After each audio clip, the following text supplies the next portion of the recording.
30 auto's van Keep Them Rolling zwargen voor het vervier naar het bedenkingsplak en voor de passende entourage. Vanwege de hege leeftijd van 93 jaar en ouder worden de 6 Canadese veteranen maar een soort van kooiconstructie in en uit de oude legertruck helpen. 4 sections van de Ljouwertervleenbasis brengen een kwart eresaluut. Ontsluiten binnen de tarspraken en worden de kransenlijn bij de Tinkstien voor de slachtoffers. En werd de last post spelen. De bedenking wordt er nog een protocol wat is bijwennen.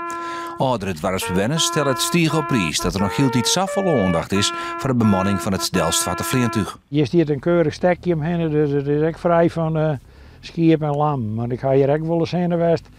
Dan weer ik een brassel met een hamer en dan lijn de lam erop. En dat jet extra net. Ik internaat in de belangstelling van de Canadese veteraan Grut.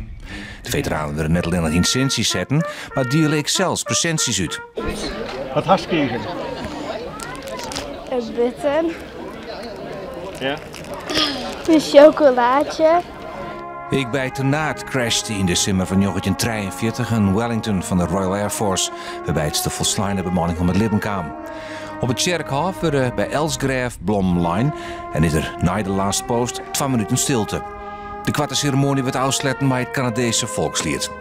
De veteraan binnen Unik eregast bij de provinciale derde bedenking, Hiljouwert. Dat werd dan haar een 3e bedenking op 1 dag.